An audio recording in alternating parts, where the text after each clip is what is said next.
Welcome to Let's Be Real Sports Podcast, presented by Let's Be Real Media. Watch us live on YouTube and Twitter, and follow us on TikTok and Instagram at LBR_media. Also, subscribe to us on any podcasting platform.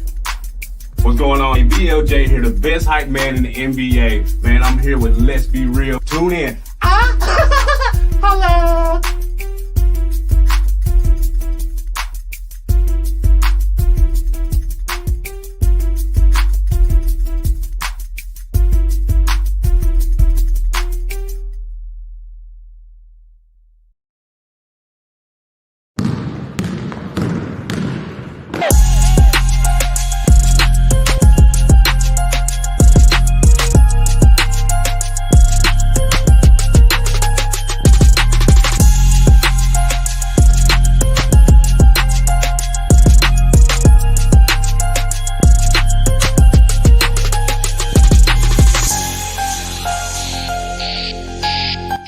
Let's be real.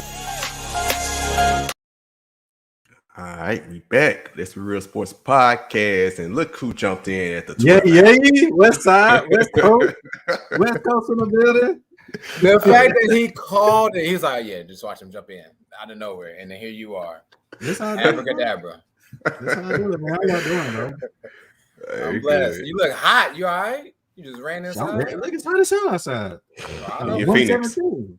God, I thought it was hot here. What is it over there? Like 117. Yeah, I'm sorry. Now we dropped like 14 degrees from that, but that's still 103, 104. Yeah, no right.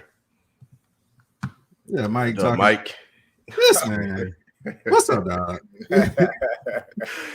All right, man. Y'all know, man. P Shark, Let's Be Real Sports Podcast. This episode, AFC West Division is what we're going through. So I guess here in a second. Y'all know me, P Shark, with 2/3 of the Street Hollywood crew, Mateo and Sheedy. We are missing Skylar and Trevor this week as they're out of town. So, hey, as y'all always know, remember to follow us on Twitter or X, as it is now, TikTok, IG, and Facebook at LBR_media. Subscribe and watch on YouTube at Let's Be Real Media, and subscribe and listen on 11 different podcast platforms if you prefer audio at Let's Be Real Sports.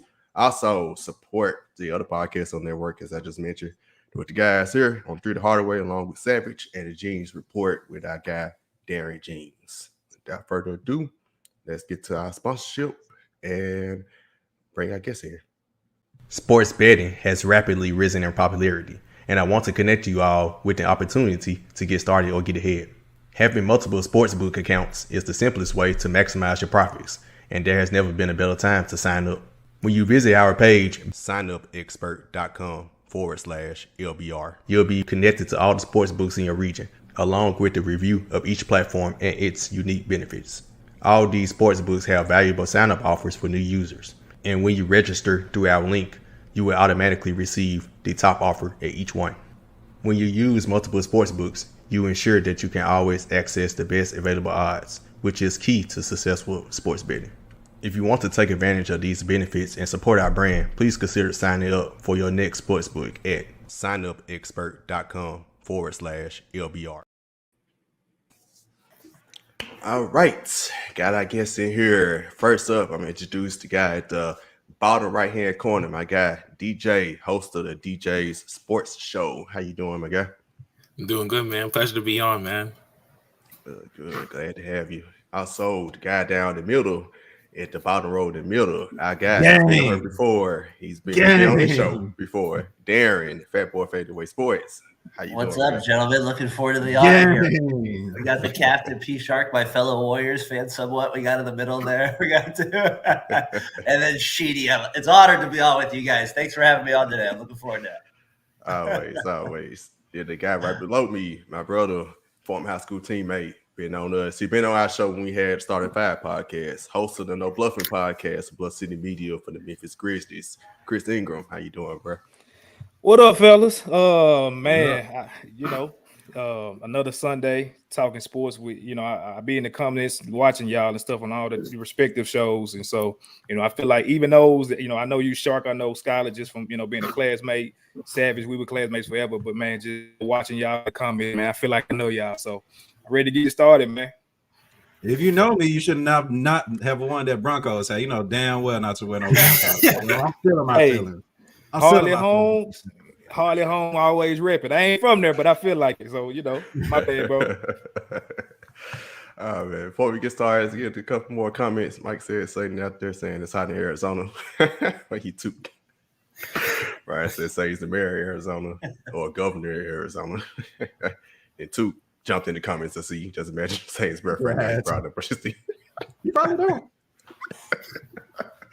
Oh, funny. And my guy Darren's Ryan said. All right, as we've been doing with this division series, it's time for the main entree. As y'all have seen the last couple of weeks, we did AFC South the first week, AFC East last week. Now we're at the AFC West division and got the AFC West representatives down below. As I said before, basically just educating the audience and us who probably don't follow these teams. And, national media don't talk about everybody. One of these teams, they probably will talk. They do talk about a lot because he's the best player in the NFL, and DJ will get to that in a second, but just pretty much educated us about the other things about these teams, so we'll kind of get an idea about what to expect from these teams coming forward this season. So, DJ, you're up first with the Kansas City Chiefs. So, yes, ladies and gentlemen, how about them Chiefs? The reigning Super Bowl defending champions, had a 14-3 record last season. Around this time last year, many people were wondering and questioning, is Patrick Mahomes really the best quarterback in the league? Because people were saying Joe Burrow might be that guy. He's gaining momentum on him because, Joe Burrow had his momentum on him, won 3 games straight. People were really questioning, is Mahomes really that guy? What did he do last season? He shut the haters up. He heard all the noise. Yes, he might be a guy who will always have a smile on his face, but he's really a cutthroat competitor deep down. Ended up winning the MVP, Super Bowl champion, and the Super Bowl MVP in the process. And that's without Tyreek Hill as well, that many people were saying, the Chiefs, they're not going to be as dangerous in the passing game. So let's get into some of the key subtractions and additions that they had this offseason. Some of the key subtractions, they lost offensive tackle Andrew Wiley, who's now with the Washington Commanders. They lost defensive tackle Carlon Saunders, who's now with the New Orleans Saints. They released running back Frank Clark, who's now with the Denver Broncos, because they believe they want to save some cap room, and he wasn't really producing like they wanted to in the rushing game. And they also lost Juan Thornhill, their safety, who's now going to the Cleveland Browns. But the key subtractions, in my opinion, we're losing wide receivers Juju Smith-Schuster, who's now with the New England Patriots, and McCall Hardman with the New York Jets. So why was that a big loss for them? Well, those 2 receivers that you might not think are elite in many people's category, they accounted for over 100 catches and 1,200 yards last season. And if you know the Chiefs, they really do a lot of passing in their offensive system. They ranked first in passing touchdowns, passing yards, red zone touchdowns, points per game, and so forth, according to lineups.com. So losing those 2 is going to be a big loss for them in the receiving game. And you're going to have to expect second-year wide receiver Sky Moore to really step it up, along with who they traded for last season from the New York Giants and Kadarius Toney. They also, in my opinion, the biggest loss, though, is losing 4-time Pro Bowler, offensive tackle, Orlando Brown Jr., who went to the rival Cincinnati Bengals. Man, I got to sting if you're a Chiefs fan. He was one of the best offensive linemen in the league, and that's going to be a big loss for them. I want to see how they make up that loss. So what additions did they have this offseason? Well, they added Jawan Taylor, former offensive tackle for the Jacksonville Jaguars. He's coming in off a great season. He was rated according to Pro Football Focus, top 15 in pass block rating with a 76.7 rating, and in pressure rate allowed at 5.2% among tackles and true pass sets last season. They also signed edge rusher Charles Omenihu to a 2-year, $16 million deal. He was one of the best available edge rushers last season in free agency, but unfortunately, he's going to be suspended 6 games due to violating the NFL personal conduct policy due to domestic violence. But they also had some key draft rookies. I'm going to get into a few of them who I think are going to make a difference. They drafted Felix Anudoka Uzoma, who was their first-round pick this season from Kansas State. Kansas, stand up. He's your own. He was the reigning Big 12 Defensive Player of the Year. He had 46 tackles, 11 for loss. 8.5 of those were also sacks, and he forced 2 fumbles. So he comes in right away. He's like 6'3", 280 pounds, big guy, athletic, explosive, coming off your edge. He can bring more depth to their pass rush and take more pressure off Chris Jones. Some other signings they had this season were Derek Nottie, their defensive tackle, they re-signed. They also got Byron Cowher from the Indianapolis Colts for defensive tackle as well. They had add more depth to the defensive line to take some pressure off Chris Jones, who right now is holding out due to contract disputes with the team. Who else did they add? Because they were one of the worst defending the pass last season. And they added linebacker Drew Tranquill from the Los Angeles Chargers, who last season, sorry, Darren, whoever has the Chargers, I'm sorry, we took your guy. He had 95 solo tackles, 51 assisted. He had 5 sacks last season as a starter for the Chargers and 146 tackles in total. So he's going to make a big difference in defending the pass, what the Chiefs really need if they want to defend their Super Bowl title, as they're looking to become the first team to repeat since the Patriots did it in 2004-2005 with Tom Brady and Bill Belichick. They also added Mike Edwards as well, safety from the Buccaneers, who brings Super Bowl pedigree, championship pedigree, knows how to win on the big stage. He won with the Buccaneers in 2021. And they signed Nick Allegretti as well, the guard they resigned, who could play the guard position and also slot in at the center in case Creed Humphrey, who's an all-world center, one of the best in the game, in case he gets hurt or something, he has versatility to play both the guard position and the center position. Rashee Rice is the second-round pick from SMU, who they signed, who could bring some wide receiver depth that they need, filling in along with Marquise Valdes-Scantling. They got Richie James from New York Giants and Justin Watson as well. And he's been making rave reviews. We're going to get into some training camp news a little bit later on, and they also signed Ronion Morris, offensive tackle, who brings more depth to the offensive line at Oklahoma. So those are some of the key additions and subtractions that they have had this offseason. But also, let's get into some other changes as well, whereas they have a new offensive coordinator now, Matt Nagy, who was promoted in February. Eric Bieniemy is no more, unfortunately, as last 5 seasons he's done a great job there in Kansas City. And Matt Nagy, so let's get into his profile. Matt Nagy, last year he was the QB head coach and senior offensive assistant for the Kansas City Chiefs. But prior to that, the 4 seasons before, he was head coach for the Chicago Bears. He was 34-31 throughout that tenure with the Bears. Fortunately, they didn't have much playoff success. They went 0-2 in the playoffs, and then in 2021, they went 6-11, and they let him go. But in his inaugural season in 2018, they did win the NFC North title. So he has proven he can win a little bit, but we want to see more, especially when you're coming off Eric Bieniemy, who's now going to be the offensive coordinator for the Washington Commanders and the assistant head coach, as he wanted to have more of a challenge in his career and take the next step. That's why he ended up leaving Kansas City. So why did Andy Reid hire Matt Nagy? Well, Matt Nagy, they have history together. He coached under him as offensive coordinator under Reid for 3 seasons in Philadelphia with the Eagles, and then also with the Chiefs in 2016 and 17. With Reid and the Chiefs, they actually ranked 20th in league yards and 16th in points per game in 2016, and they only elevated in 2017 to 6th overall in league yards and then 5th in points per game. So he has proven he could run an offense, but I want to see what he can do with Bieniemy gone, because that's a big loss. Bieniemy not only elevated the Chiefs to new levels, they ranked top 3 in total yards per game 3 times. They finished top 5 finishes 4 times in the last couple of years. He also helped elevate the players. Patrick Mahomes, he turned into a 2-time MVP, the fastest to 9,000 yards, 75 touchdowns in just 30 games as a starter, in his first 30 games as a starter. And then he also had, under Bieniemy, Travis Kelce had 5 of his 7 1,000-yard receiving seasons, which is incredible to think about. And also an NFL record, 1,416 yards, which is a record for a tight end, and 11 touchdowns in 2020. Shout out to some of the websites that I saw that on. But also, we have to get into Tyreek Hill. Tyreek Hill, he molded into a perennial All-Pro and 2-time perennial All-Pro in the league, and also a Pro Bowler who turned into the Cheetah. Before Eric Bieniemy, Tyreek Hill was a good player, but he wasn't as renowned and known, prestigious as he is now. Now the wide receiver in the Miami Dolphins, unfortunately. We miss you, Tyreek Hill. Shout out to you. But yeah, Eric Bieniemy, he was a game changer. I hope he gets a head coaching job one day. But Nagy has a lot of big shoes to fill, in my opinion, as Bieniemy has led them to 2 Super Bowl championships, 5 consecutive AFC championship games. And to me, the Chiefs should have 4 Super Bowls. 2019, that penalty, Chris Jones, that killed me. I ain't gonna lie, that killed me. And then in 2021, their offensive line got depleted. Like, Mahomes was playing with the third stringers out there. I know you Buccaneers fans, you're going to hear this. I'm sorry, but I'm going to be honest. If we had our offensive line, our elite offensive unit healthy, I think we would be 3-time Super Bowl champions right now. So that's what I want to say to you guys. Some training camp news I've been hearing a little bit. Uzoma, who, like I said, he was a Big 12 Defensive Player of the Year out of Kansas State, hometown kid. He's been making rave reviews, showing why he was a first-round pick, being explosive off the edge, rushing the quarterback and looking elite. You also have Rashee Rice from SMU, who's been getting rave reviews as potential a top-tier wide receiver. And he's been forming great chemistry with Patrick Mahomes.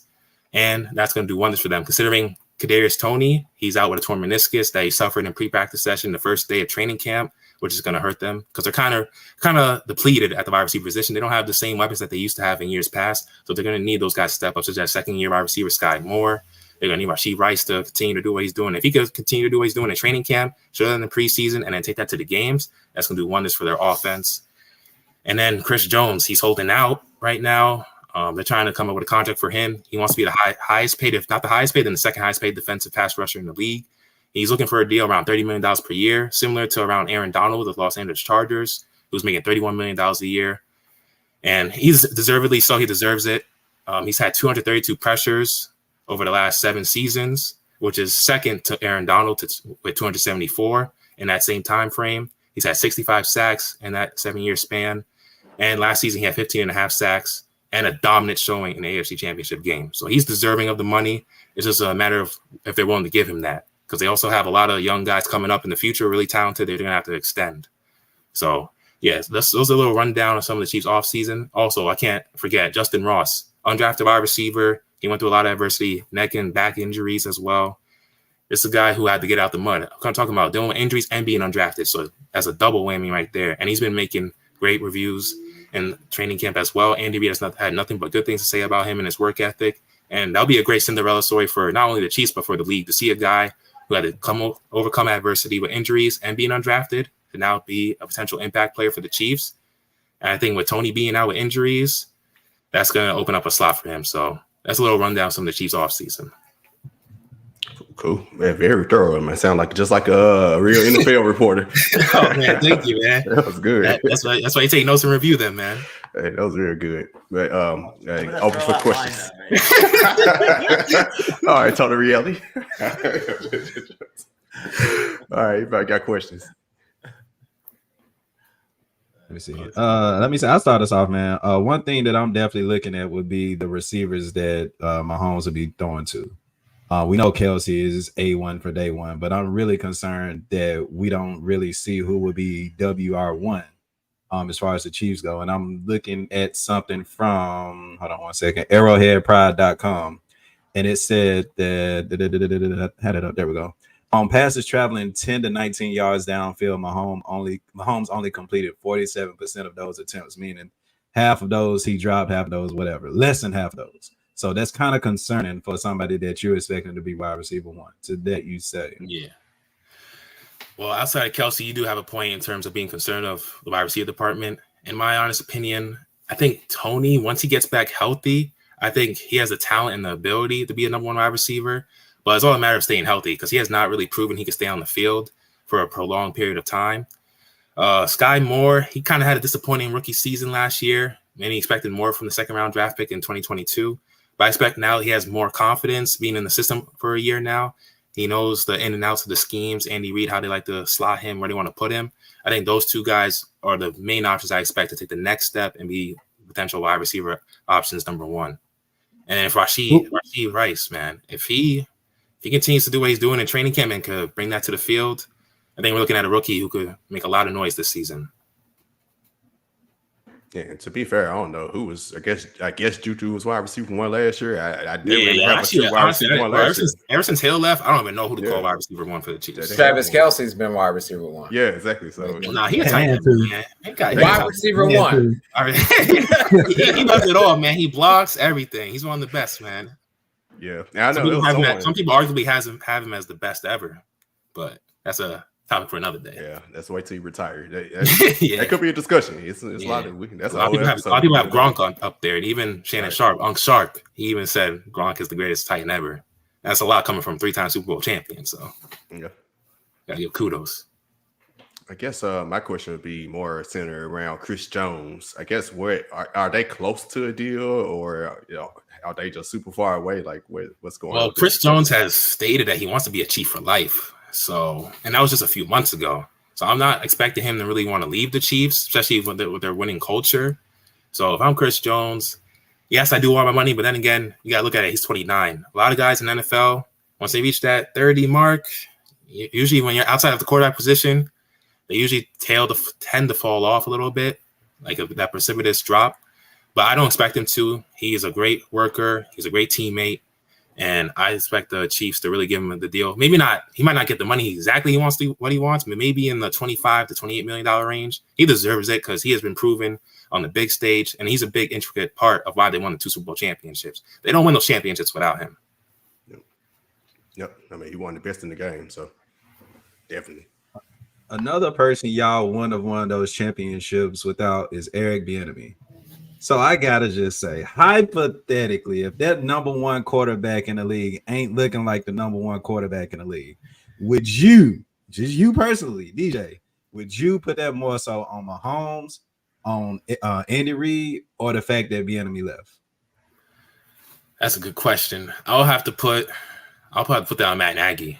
You're coming into a position of a guy who's won multiple championships, who led the top passing offense for the last 5 seasons. They average over 30.1 points per game and 406.2 yards per game during his tenure there, which is incredible. So, and Mahomes has proven, you've seen the guys he's played with, he's dealt with injuries to his players, he's able to maneuver on the fly, improvise. So I can't really put it on Mahomes. He has continued to prove time and time again. He's able to come up there in big situations. Remember that situation a few years ago when they were down 24-0 against the Texans? They had no business in coming back. I thought the game was over. And then I looked at my app on Bleacher Report. They came back and won the game. I would never put anything past this guy. So I wouldn't blame it on Mahomes. And then Reid, before they won the championship 2020, the status or the reputation on Reid was that he can't do it in the big games. He can't do it in the playoffs. And ever since he's paired with Mahomes, what have they done? They've proven the haters wrong. Mahomes has proven his style has worked, even though he's a flashy style. Some people don't like his style. They think he should be more in the pocket, like the old school quarterbacks like Brady and Manning. But he has proven and brought a new flair to the game and forever changed the game, in my opinion. I call him like the Steph Curry of the NFL. He's a daredevil. He's willing to try things that you never thought. I don't know if you guys seen some of the clips, short reels. He's throwing behind the back passes like it's nothing, looking like Magic Johnson. I'm like, man, he's supposed to go on the basketball court, man. The Knicks could use him right now. They could use another point guard. Get Brunson some rest sometimes, playing him 45 minutes in the playoffs. I'm like, yo, what are you doing, man? But yeah, if I had to blame anybody, I'll have to. If they don't be successful this year, I'll have to put on Nagy. Yeah, so I want to double down on that question as well. First of all, are you a Knicks fan? Nah, I just like great NBA players, but I just want to shout to that. Yeah, at the point of the Knicks. Yeah, don't run Brunson to the ground. We love him over there, man. We love him over here. Please, he's the best thing that happened to us for a while now. It's been a little while. Definitely Julius Randle. But anyways, so Matt Nagy, we got to get back to this Matt Nagy point because you mentioned Eric Bieniemy has had your offense in the top 3 in the past 3 seasons, I believe. And when you look back at Nagy's resume, so to speak, the only Mitchell Trubisky, Chase Daniel, Nick Foles, Andy Dalton, Justin Fields may be the best quarterback that he's had, most talented. I don't know. But where do you see this offense now lying? Like, where are they going false like that 6 through 10 range, or do you see them 11 through 15? Because I do believe there'll be a drop off with Nagy coaching. I don't believe it'll be that far because I do believe that Patrick Mahomes is not, if not the best quarterback in the league. So I'm not gonna put anything past him. But even when Tyreek Hill left, like you said, there was some drop off there, but we thought there would be drop off. So where do you place this offense in a range of like 6 through 10? Oh, where I think they'll rank? Yeah. Honestly, you do have a point. I think their offense is going to take a little bit of a dip, but I still expect them to be a top 10 offense in the league just because of Mahomes and Kelsey connection. They're a dynamic duo. They're one of the best quarterback tie-in duos we've ever seen. They won multiple Super Bowl championships, and they just have that will to win. They're going to push their teammates every day to get better in practice. I also expect Isaiah Pacheco, the second-year running back, to take a next step this year. He's going to get more snaps now in the run game with Clark being gone now. And to me, he was more productive last season in the snaps he got to play than Clark. So I expect him to take another step this season as well. He also was like an extra pass blocker for them and like an extra receiver in the slot for them as well. So I expect Mahomes and Kelsey to find a way to make it work for them because they've done it over the years. I've seen them improvise time and time again. Even sometimes as a Chiefs fan, I thought, I don't know how they're going to win this game. And they somehow find a way to come back. Like when they came back, that Bills game against the Bills a few years ago, I said, whoa, I couldn't believe what my eyes were seeing. That was the greatest football game I ever witnessed live. I think that was in the 2022 playoffs that year. I was like, man. But yeah, those two, Kelsey and Mahomes, I never put anything past them. And then Reid as the mastermind, the big three, I got to give it to them. They've proven to us time and time again. We can't count them out. Cool. Let's see. I guess one correction. Frank Clark was the defensive end. So I think you think about Clyde Edwards. Clyde Edwards. Clyde Edwards-Helaire? Clyde Edwards-Helaire. Yeah, he was the running back too. But Frank Clark, I think he was a running back too. He was on their roster.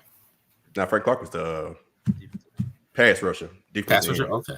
Yeah. Some reason I was looking on Kansas City website. It said Frank Clark running back. So okay, it's they probably messed up there too. Is it Edwards-Helaire still there? Say it again. Is Clyde Edwards-Helaire still there? I think. Yes. Okay. I believe so. But I do. Yeah, I think Pacheco taking all his snaps. They kind of out on him. Yeah. But anybody else? Oof, hot in here now, sweaty. When I ran for like 15 Trying not to turn the AC on, trying not to have too much background noise, you know. We're gonna you defending chance, man. We're gonna chill. We're gonna chill. Yeah, I mean, y'all do, that's the champs, man. But let's go on to some of the since our Chargers rep person, I think last minute out, so he's not gonna be on. So we're gonna go to the bottom dwellers of the division from last year, starting with the Raiders. Darren, what's going on with the Las Vegas Raiders? What's going on? Hey, technically third place. I'm just gonna say technically got the Broncos dead last, so we got to finish with them. Chris, just had to let you know on that. Here, so DJ, I'm not gonna be able to stat you on some of those things here, but here's Raiders fan. Here's the biggest one. They haven't won a playoff game since 2002. That's the right away. That's always my biggest concern with them. Right there, Titans. Sorry, P Shark. That's who they beat. That's the one. The last time they've won. So it's been 20 years. This year in the offseason, for me, these are my big. For me, a well-needed change at quarterback. I'm glad they got a new quarterback. I was over Carr, so I'm glad we got Garoppolo over there. That's the biggest offseason. Oh, man. We signed Jacoby Myers after we made a deal with him. If he throws the ball backwards 50 yards and we get a touchdown off of it, we'll sign him to a 3-year, $33 million deal. So that was our upgrade at wide receiver. He's supposed to give us a little bit more depth to go with Adams. Hopefully Renfrow has a bounce back year. He was terrible last year. He fumbled multiple times on like little routes that killed us at the end of the game. One of them in particular that cost us a game at the end of the year. They signed a little bit more depth. This is the weakest area, the two weakest areas the Raiders have been at for years, as well as linebacker and cornerback. And like in my lifetime, in those positions outside of Charles Woodson have never been addressed for just decades. It's crazy. So they signed Peters, Epps. I wouldn't say those are your top-notch corners, but hopefully they're a little bit more mistake-free than the guys have been before. Because of the penalties they get on 3rd and 4th down. We all remember the last regular season game where the Chargers played the Raiders a couple of years ago. I mean, I don't think Herbert can convert any more 3rd or 4th downs on a last possession than you could that year. So that's been the Raiders' problem as well for years. And then the biggest concern for their defense is they don't get pressure on the quarterback. If you don't get pressure in the quarterback in the NFL, you're not winning games. It's just not happening. They got 27 sacks last year. They draft Wilson with the 7th pick overall this year. They draft Young from Alabama in the 3rd round. Hopefully those two guys together give them a little bit more push with Crosby at the other spot, who's a beast for them at the defensive end spot. But he can't do it by himself, so hopefully that's the other thing. And then they haven't lost Devontae Adams yet, so that was a good thing. They've held on to him. I'm sure that's to be still a big storyline. And then, of course, you said, yeah, like it's going to happen now.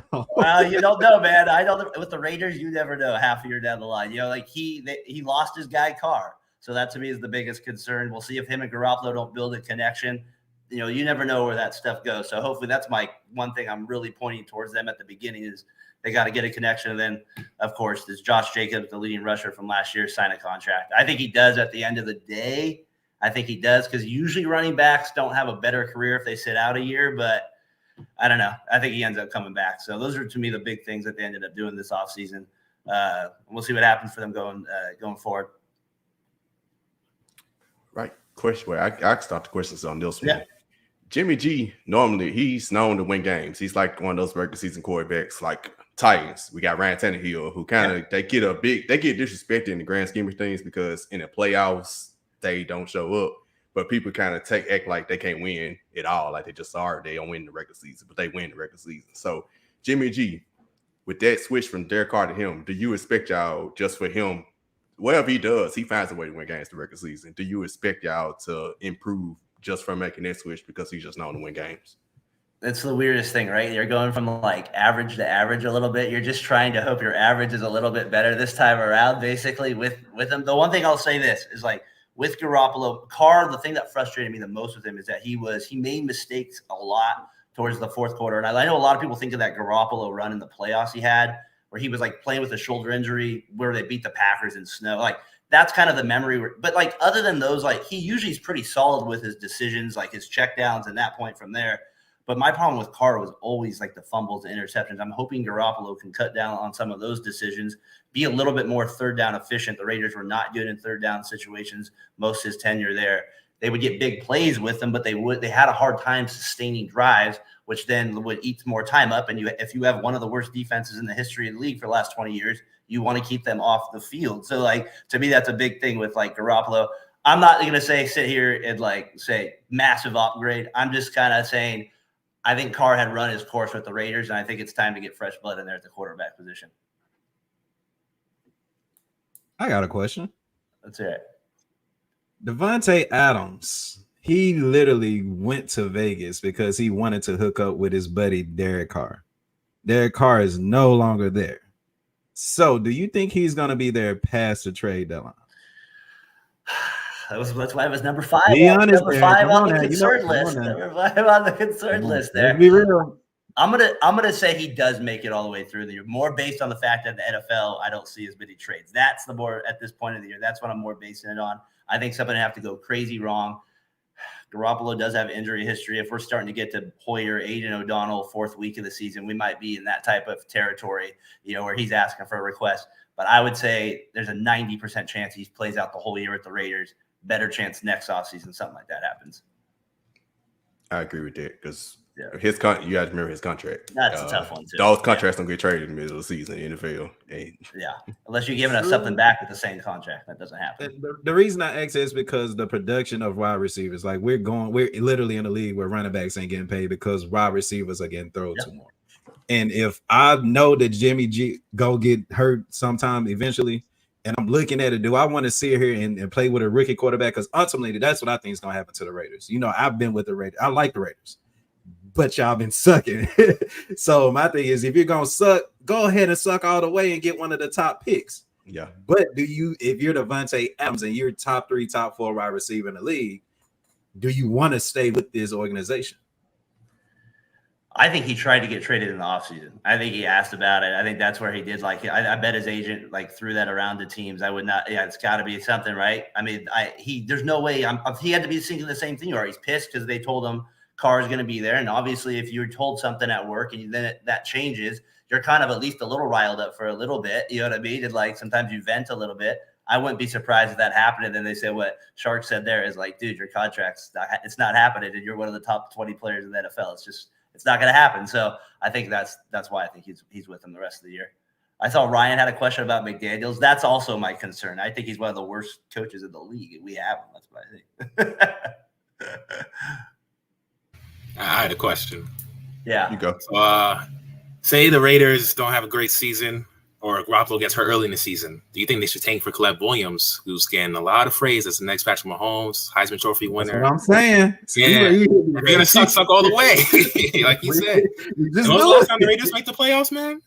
2000. The last time they've made the playoffs was 2016, 17 when they played the Bengals there, but won a playoff game was 02. They won it. Man, I was 2 years old. Yeah, we was fighting. It was 21 years ago. I was a baby. I was at Oakland Coliseum there. Yeah, I'm a 2000 born baby, man. I'm 2000 born. So damn, I was on diapers last time. We was fighting Iraq back then. All right, my fault. Go ahead. That Tampa Bay defense y'all lost to in the Super Bowl just got their 4th Hall of Famer yesterday. Right there, Barb. Come on, unnecessary.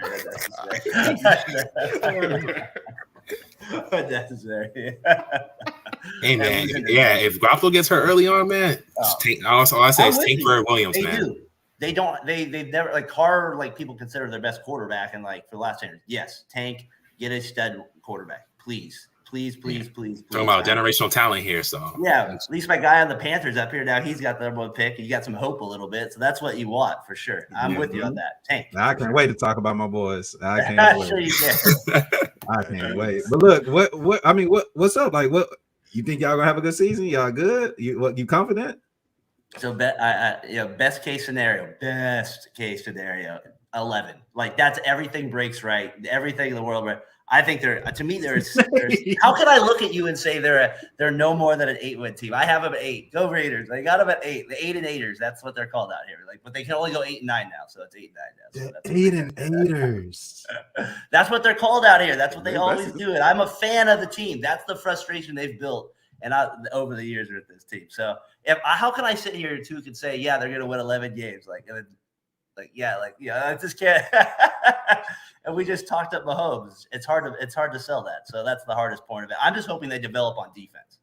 That's all I care about. Just something on defense for the love of God. Put up something on defense.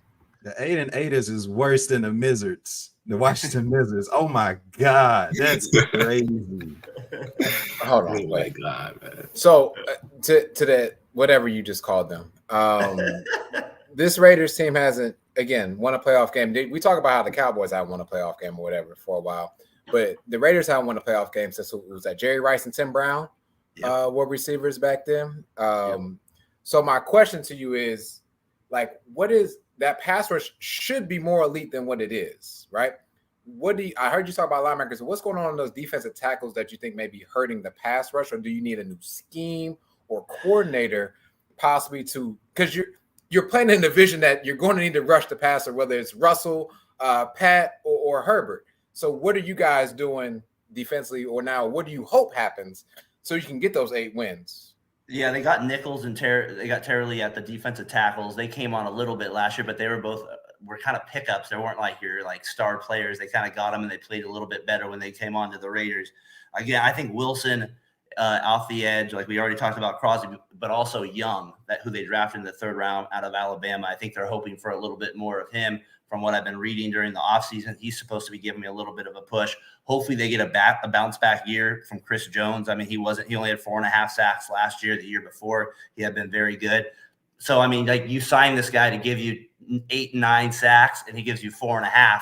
There's some production right there. And like you said, we need something from the defensive tackles. That's honestly a huge concern. And it's been because if you don't stop the run up the middle and you don't get a pass rush up the middle, that's, one-on-one football right there. So to me, that's right there. Definitely one of their biggest issues. We'll see if one of these guys step up, Nichols, and maybe get the job done. They did come on a little bit at moments last year. Golly, I just looked up the number 1 song in 2002. What was it? Macarena. No, it's not the Macarena. Like Sheedy's. No. Ironically, That was funny. the Macarena is the last time that the Cowboys went to the Super Bowl. Macarena was like 96. That's the last time the Cowboys. That was before my time, and I didn't even know that. I mean, we're gonna chill on these. But the song 2002, ironically, if y'all watched the fight last weekend, Eminem Lose Yourself. That was a number 1 Wow. Well, they've lost ever since. Ironically. Yeah. Wow. Oh yeah, Lose Yourself. They lost them. They lost themselves. Hey, Mike said the Raiders were signing Jesus to play defensive back. Oh, man. I don't even know if that helps. Oh, man. But moving forward, before I'm actually have Chris go next, but we got our guest who's covering the Chargers. I'm finna bring him in. Ray, how's it going, man? Hey, better late than never. Hey, glad you're right in. But we can't hear you. And with no volume. You on mute. Make sure you off mute, bro. Okay, there we go. I got no There you bills. go. Good, man. I appreciate you hopping in. But first up, before we get to the Chargers, you're going to get the Broncos. Chris, gonna let us know what's going on in Broncos country. Take the hat off. Damn. Are y'all still riding? Man, listen here. Good evening, everybody listening. Let's start out with these Broncos record last year, man. So we went 5-12, absolutely terrible. And we probably would have had one of those top picks in the draft this year if we hadn't traded away for the corniest quarterback in the NFL. But that's okay. That is okay. I one of them guys, I respect Russell and his relationship and everything. Like, that's great to see black love, and Sierra was my, growing up, man, that was bae. So, shout out to him. There's no hate there at all. I'm proud of him. But, for him to do all of that corny stuff that he did once he got to Denver, like I ain't even like let's throw out what he's been known for his whole career. The guy, you can't take away his football ability. Like he's been a great quarterback up until he had some injuries the last couple of years. But he comes there and starts off this let's ride and man, it was terrible, bro. And to look at, we were last in the division last year. Just looking at what we gave up to get Russell Wilson, which I was very excited about. Don't get me wrong. Like, I get into the quarterback situation in a minute. We gave up 2 firsts back-to-back years, 2022, 2023. We gave up 2 seconds, 2022, 2023. We gave up a 5th-round pick as well in 2022. We gave up Noah Fant, which was starting to look like he was going to be. I mean, up there in Seattle, he's done okay. But when he was with us, he started to look like he was going to be something for real. We just had to get a quarterback in there to throw in the ball. Shelby Harris was decent, and Drew Lock, I mean, the most viral moment he's gotten is, dancing to put on. That's really what he's known for. I mean, he was okay, he was cool, but man, we've had a quarterback debacle, bro, for years. I mean, I started out watching the Broncos. Now I tell you, it's funny, but when NFL 2K was out, that's when I first started playing Pee Wee League football. And I'm looking at NFL 2K. Obviously, you're looking at Tennessee because that's home team. That's where from Memphis. So Tennessee was the hometown team. I love the colors. Blue was always one of my favorite colors. But for some reason, I got attracted to that Broncos logo. I mean, y'all look at it, man. Come on, one of the dopest logos and color schemes in the league. And that's really how I became fan of them, playing with them on the game, learned who Shannon Sharp and Terrell Davis. I became a fan through 2K, a lot of these kids that play the NBA 2K version nowadays. That's how I became a Bronco fan. I've been a lifelong fan since then. So Jake Plummer was one of my favorite guys, man, and we haven't really had anybody hold it down since Jake Plummer. You look at Kyle Orton, I don't even let's skip that situation. I don't even want to talk about him. That man just took money from us, basically. It was the worst situation ever with him, and he just don't care to play ball. He just could have sat down somewhere. Jay Cutler, same thing. That's even worse. We have been struggling to find a quarterback for pretty much my entire season as a Broncos fan, outside of when we brought in Peyton Manning, and everybody knows how what happened with that. That was great. It was a time to be alive for sure. But the problem is that it almost set off like a precedence, because from him on, we've been trying to catch guys late in their prime or catch lightning in a bottle. And so you look at they go and draft they got Brock Osweiler, which people were thinking he was going to be some Paxton Lynch out of Memphis. Us that watched him in Memphis, we was like, oh, okay, 6'7" quarterback, a slang that junk. He got out there and was terrible. So you look at John Elway, which has been so glad he stepped down. I respect his career and what he did for the game, bro. But you have to have one of the worst eyes for talent and to be a great quarterback like he was. It's just how do you? I don't get it. I really don't get it. I know it sounds like I'm trashing my team, but I got to be honest, bro. If y'all listen, I know, I guess I got to keep it honest. If we terrible, we terrible. And so, we even brought in Case Keenum, Joe Flacco. At the end of his career, Teddy Bridgewater did, decent. I give him, he did what he could do with what he had, made us respectable. But outside of that, bro, we've been struggling. So, like I said, to get back on track with Russell, his situation, I'm thinking that it's going to be a better season this year, because I'm glad. I'll get to that just here in a second with our coaching situation. That's another thing we really struggle with. Mike Shanahan, the GOAT Broncos coach that we've had. John Fox came in and, he had a great roster, but you also got to put the pieces together, and he did a good job of making us competitive while he was there. Same thing as the quarterback position. We haven't had a stabilizer in that locker room or somebody that knows the X's and O's. I can't remember which game it was. I want to say it was the first, but I may be wrong. And this was one of my breaking points when I decided I wasn't going to pay for League Pass last year. Not League Pass, my bad. Sunday ticket. Because they don't show the Broncos game as much here. So I'm like, all right, I'm going to have to get, NFL Sunday ticket. I want to see what Russell and his squad is going to do. And it gets to the end of the game, and the coach, he decides the dude that you paying all this money to, that you gave up all these picks to, instead of relying on him, he been terrible the whole game. But instead of relying on him to actually earn his paycheck, you set up for a field goal and you miss. And that started a precedent throughout the whole season of just terrible mistakes. You bring in an advisor to help you make better football decisions, and it just don't work out. Like, exactly, bro. I'm saying league pass. Exactly. I had to go get league pass. It was so bad. I didn't even want to watch football no more, to be honest. But I'm glad to have it out the way. Like, you can say what you want about the shots being fired and Aaron Rodgers and the Jets feeling some type of way, but we just gotta keep it 100. Like, this dude did a terrible job. He wasn't ready. Like, it was more so a pep rally, but up until football really was played. And once he got into the game, he didn't know how to adjust and really get the team where they needed to go. And so I'm glad to have Sean Payton here. I'm not really like super high on him when he was not with us. But you got to respect him and what he did with the New Orleans Saints. So I'm glad to have him there. He's going to be able to kind of just get some structure with this squad because we got young talent.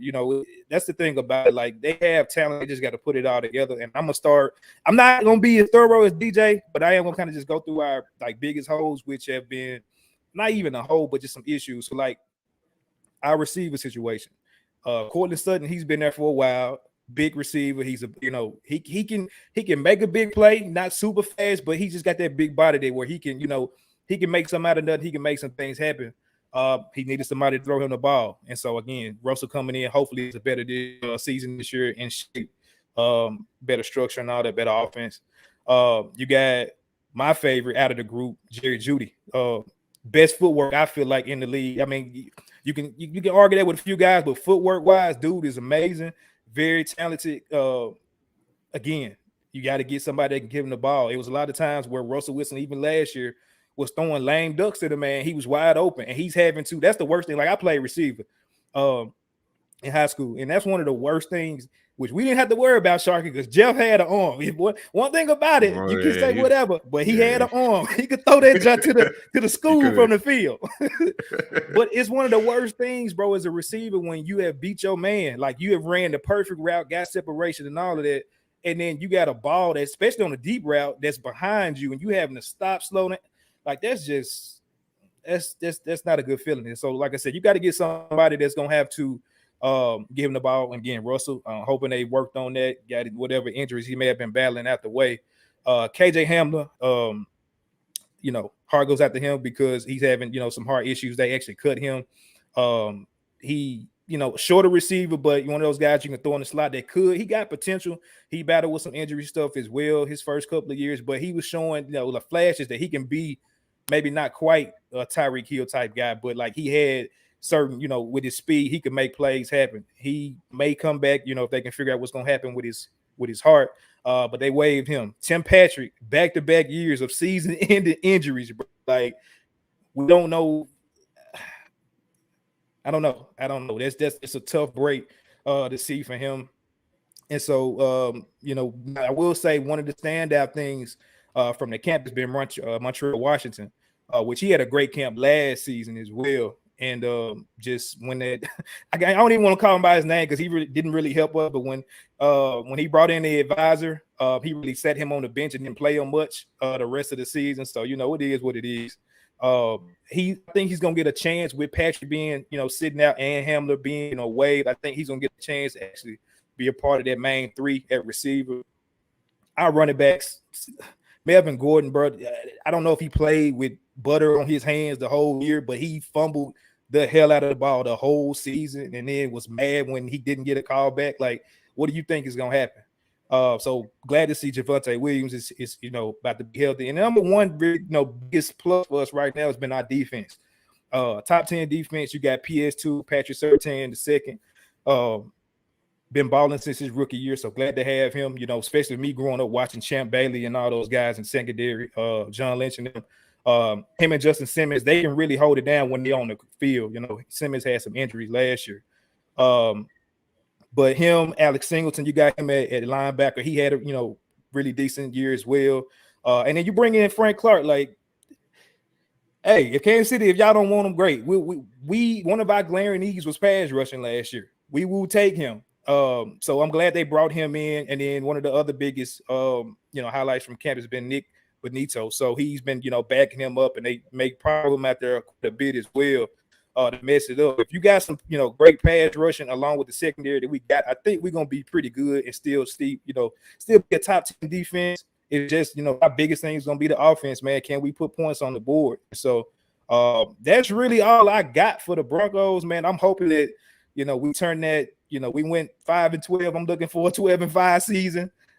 As long as they just go about it in a mature way, and then obviously you got to have health on your side too. So I'm gonna predict us to be, you got to give respect to Kansas City, even though I do think that their receiver situation is gonna kind of hamper them a little bit. But I'm definitely looking at us being, second in the AFC West for sure. Right. I guess I kick off the questions.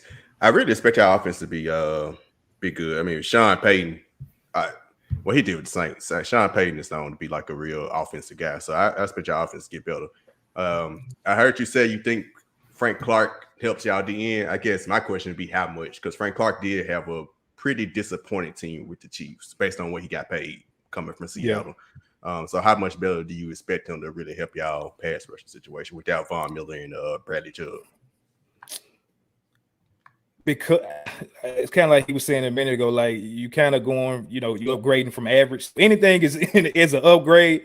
He got the talent. Like he had a, not so great bad. I mean, he had a not so great year last year, but I mean, the talent is there. You know what I'm saying? And when you get those guys again, just getting them in a different system. We don't know what's going on behind closed doors. Could be some other stuff.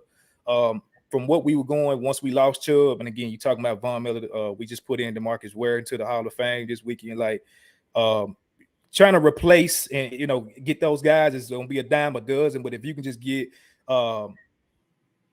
just guys that you don't have to worry about, I think he's gonna have a bounce back season for sure. And putting him again with the secondary that we got, like just focus on what you got to do.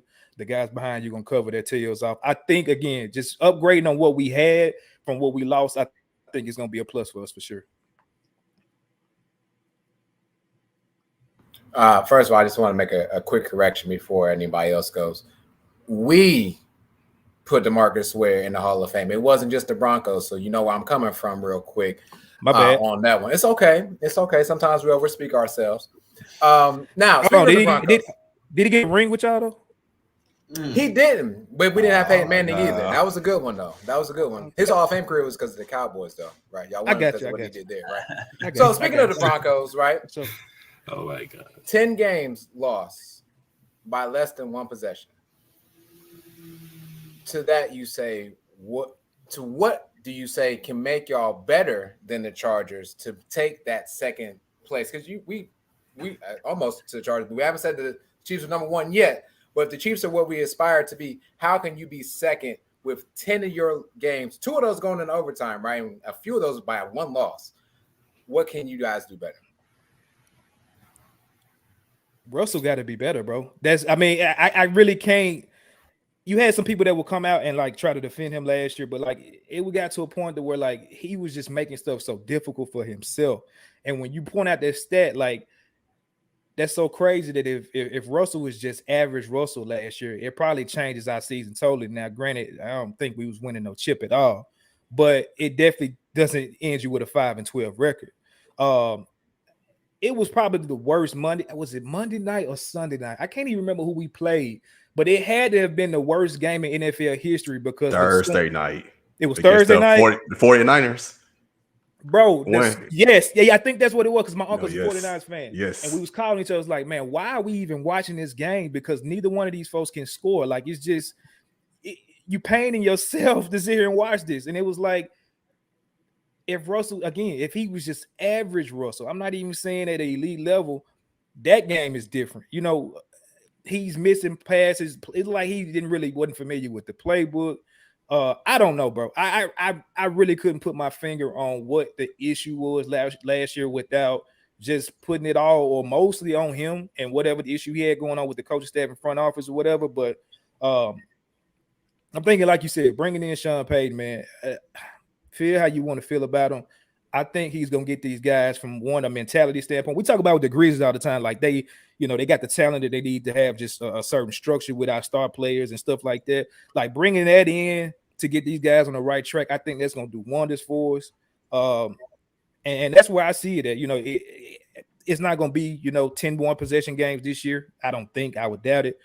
But if that is the case, I think this is the year you will see there's a difference where we actually capitalize on that. being able to score the ball. Because our defense, again, they're gonna do what they got to do. I'm not really worried about them too much. Again, pouring health always, but just putting the ball in the end zone, bro. That's gonna be the main thing for us this year is being able to score. So that's what I would say to that.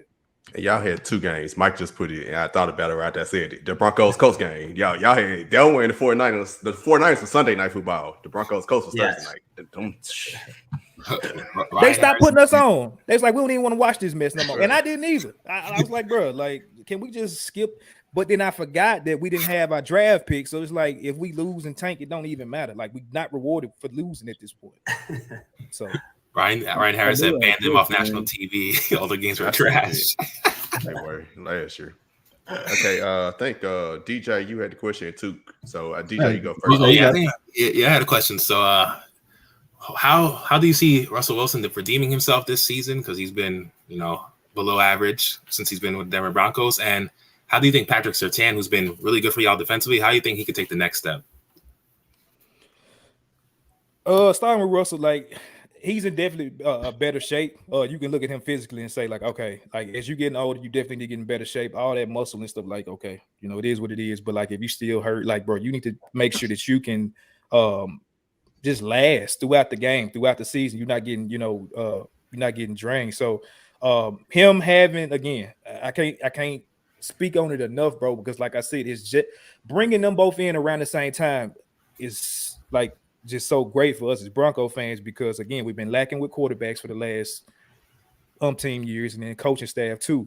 When you put 2 guys that for the most part, the majority of their career, they've been at, the top of their class, it's hard to see guys like that not be able to figure things out. And, again, Sean Payton said it too, like him being like just this trophy that they were trying to host around the locker room and the facility.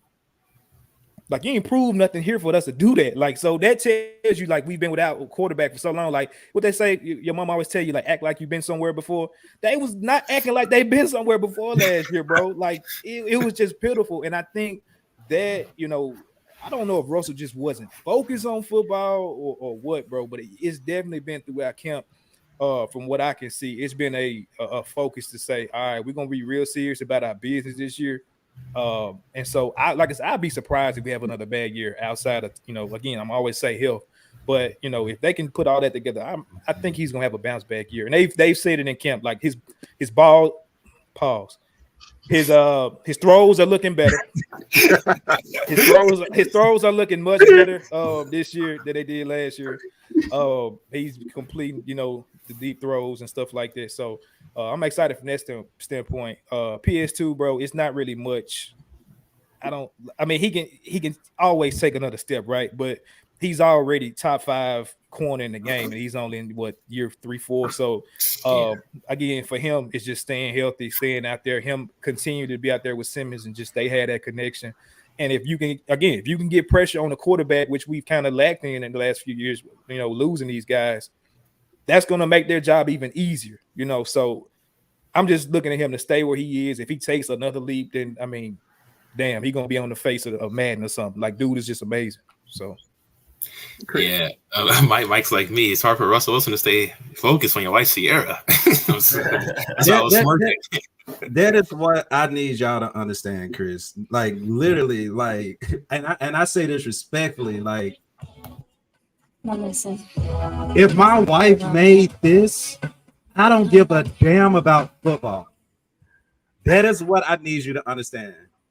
My man is 34 years old. We're the same height. He's done. Okay? He is done. You can look at the stats. You can call this me being pissed off from 2015 when y'all whooped ass in the Super Bowl. I don't give a damn. You need to understand that even in Russell's last season with the Seahawks, it wasn't as good as the year before. And what happened when he comes to the Broncos? He literally has his worst year of his career. And you're expecting Mr. Right Up, 34 going on 35-year-old, married to one of the most beautiful women ever, to come in and save the day? Don't he got an office in y'all locker room? I can't tell you if that's so right now, but he did have one last year. That's 100%. So he also had like 12 bathrooms in his house. Dog. I don't know, man.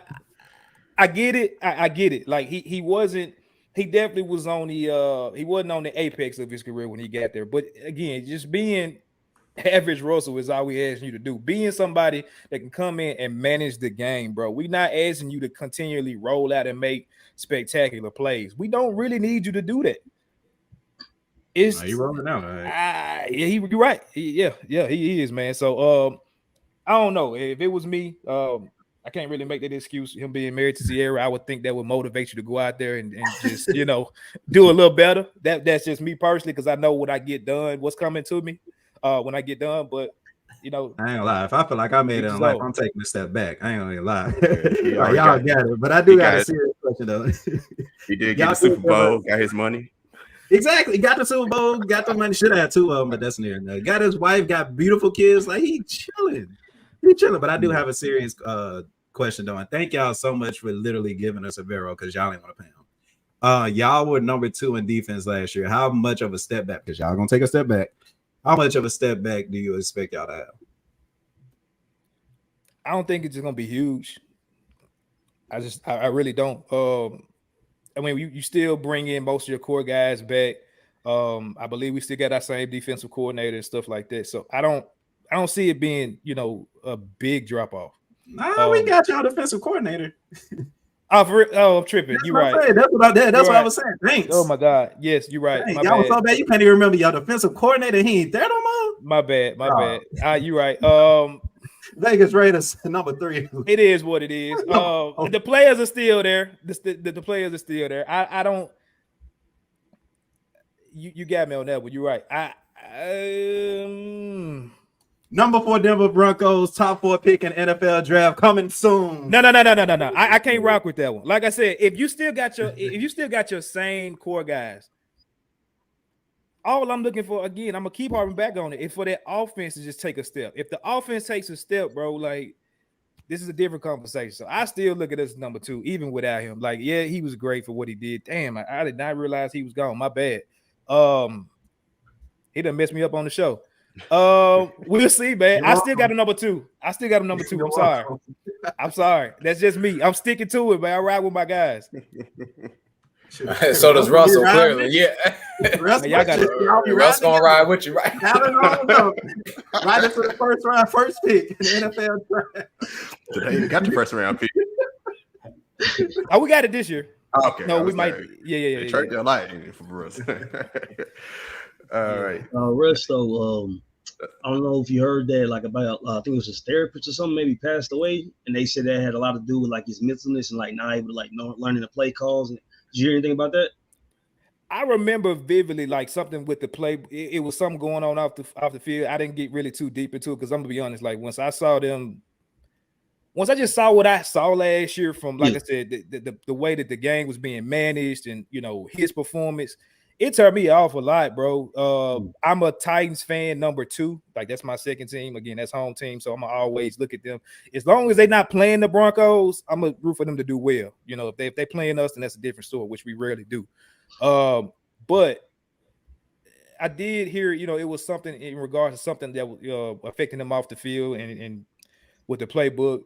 But still, bro, that like if it's a play, it's great. It was his performance. Like I said, it was so many times where you had Jerry Jeudy and Cortland Sutton down the field, and they having to almost stop and come back to the ball, and they were not running comebacks. These were like go routes, long posts. Like it was awful to see. It was even like short, like out routes that they were running, or maybe crossing routes to get first downs where like he was just missing them. So it could be something, where his mind wasn't there. And again, we shall see this year. I'm counting on him. Is with all the corny stuff that he do, like I'm still counting, betting on this man to have a better season this year than he did last year. Because last year, like it can't get worse. And if it do, then we just curse with our quarterback situation. It is what it is. John Elway has done one on us with our quarterback situation. If this is a worse season than last year, so we'll see. I expect Russell to come back focused. All I gotta say is The quarterbacks, the Chiefs and the Chargers, we good on our quarterbacks. That's all I gotta say. We good on our side. Let's go to a team that actually did finish second place in the division last season. That may not be good. The LA Tell him to Chargers. knock on some wood, bro. Just tell him to knock on some wood, please. Ray, let us know. The Chargers, man. One of the big things with us, as everybody probably knows, injuries. It's like year after year, they say, y'all soft out there, the weather too good, all that good stuff. But man, it's gonna come down to that, to what we look like, man. We actually made some moves, the past few years, bringing in Khalil Mack, but unfortunately, Bosa got hurt, and then Keenan Allen got hurt week 1 against the Raiders, so he was out. Then Mike Will got hurt, and then next thing you know, we got a guy. Was it DeAndre Carter was our number 1 receiver, and we had 2 other guys that never played 2 snaps in the NFL, which Herbie still made it work. And then Herbie's out there playing with something with his ribs. I forgot. It's one thing after another. But man, we can stay healthy, which is if was a fifth, you know what I'm saying. But if we can stay healthy, man, I think we could really give Chiefs a run for their money.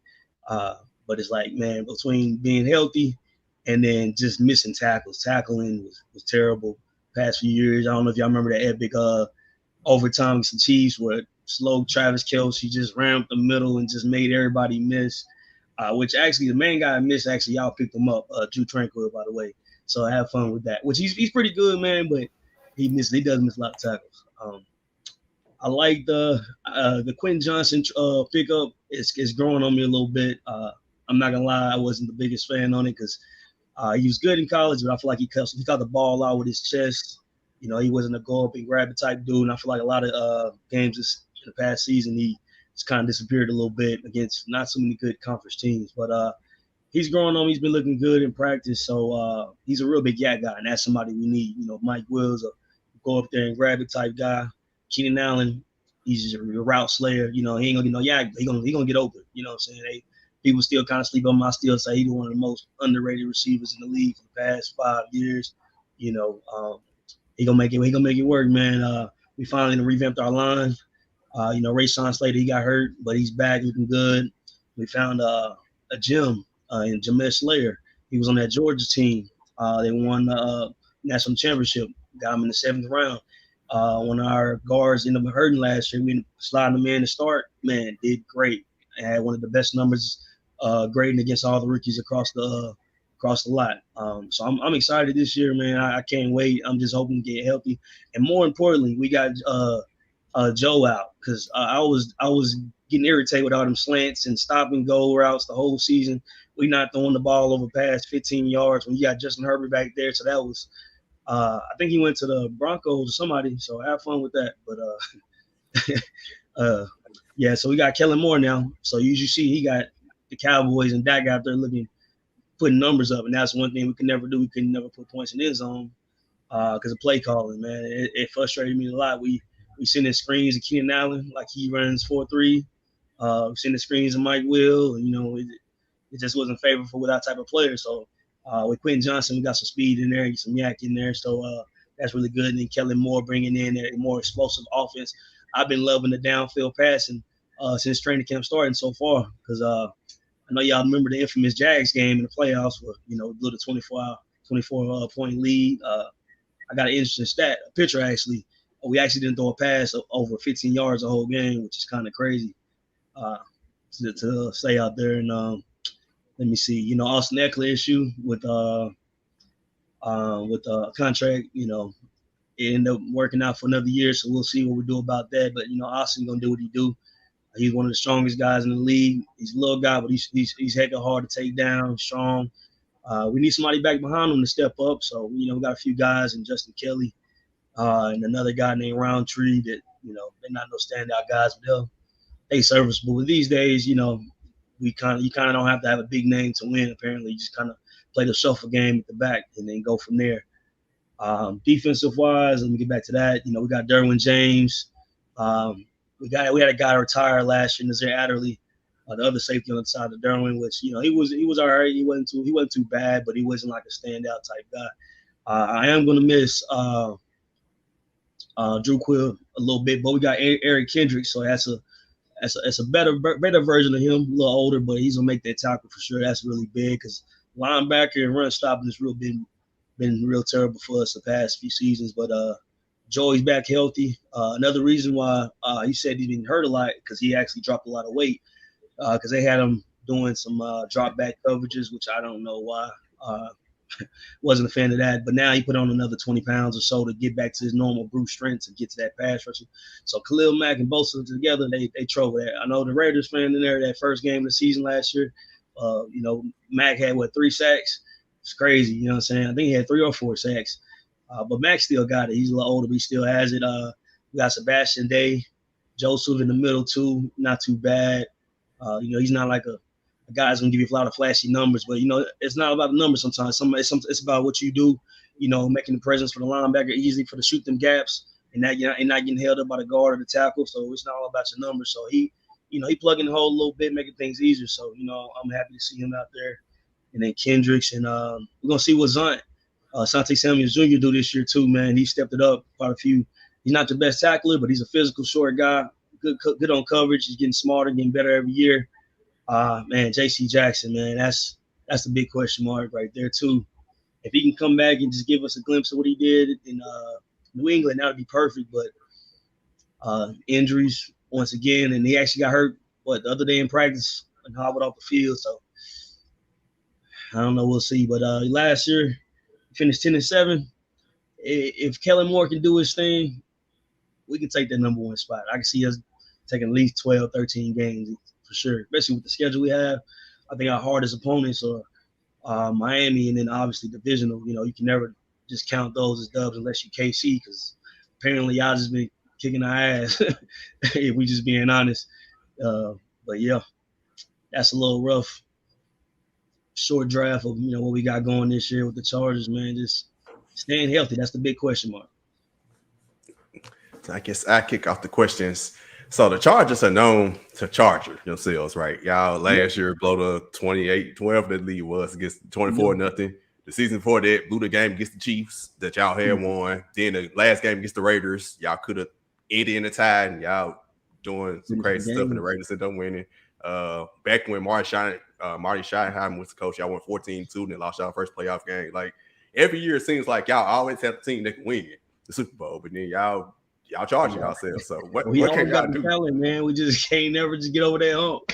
I'm trying to be realistic about a lot, man. But I try not to get too emotional about it because, man, they'll have you heartbroken out here, man. You get your hopes up and then just boom, blow it at the last minute. I'm like, bro, what are you doing? I just don't get why you just let up, But like I said, with Kellen Moore, that's one thing, you can say about him with the Cowboys. They constantly trying to run up the scoreboard. And they had number 1 offense last year or year before last. So I think after the last 4 years, he had the number 1 offense at least 2-3 times. So man, we need that. We need that because like I said, with Joe, I wasn't a fan of that, at all. That was terrible. Anthony Lynn tried to do what he could, but I think he was more of a speaker, motivational guy versus like an actual coaching type guy. But yeah. Oh, I had a question. So how much? I got 2 questions actually. So. First question is, how much pressure do you think is on Justin Herbert after becoming the highest paid player in the league? $262.5 million. For 5 years, $52.5 million. And it's just for a guy who hasn't had any playoff, not even a playoff win on his resume yet. And the second question is, how short of a leash do you think Brandon Staley has had, that he has, considering he has had some questionable calls in the playoffs, especially after, like you said, blew a 24-0 lead to the Jaguars in the divisional round, which is a team that doesn't have any major playoff experience or anything like that. They're just as young as you guys. So what would you say to that? With Herbert, man, one thing I love about him, he's just a regular guy. Man, he don't care. I don't know if you ever seen the thing he hates going to get on being on camera. He record him in practice. He tries to hide. I think he switched jersey with a few players a few times during practice to stay away from the camera. So, I feel like the money's not going to change him. He stays cool and calm. He's getting more mature. They say he's being more of a vocal leader, which is something that was kind of new for him because he's really real quiet and kept. But I think he's going to continue to bring it. They keep that pocket clean for him and, like I said, open that playbook for him because he got the arm talent, as you've seen his first few years. But it's just like, man, he ain't really had no quarterback development for him. What the coach got, they had 2-3 different coaches, come in and That's not really good for a guy that you investing in. Like, like what are you doing? But I think he'll be all right. I think he'll continue to get better. Like I said, I do like the Kellen Moore pickup. And going towards the Brandon Staley, I honestly feel like they kind of brought Kellen Moore in here, not only for the coordinator spot, but if Brandley, if you don't do good this year, Kellen, that's your spot. And I think that's why he came in, agreed to come in, because he had a few options, I believe. But I believe that's probably the number one reason why he came, because they probably say, hey, we'll give him this one more shot. After that, it's all yours. So you'll have the driver's seat. So that's what I think about the whole Brandon Staley. Yeah, I would say Herbert has. If anyone can challenge Mahomes' arm, I think he's the guy. Honestly, the arm talent is ridiculous. Like the way he throws that thing, flings it like it's nothing. I'm like, yo, don't pop your shoulder out, bro. Like, chill out, man.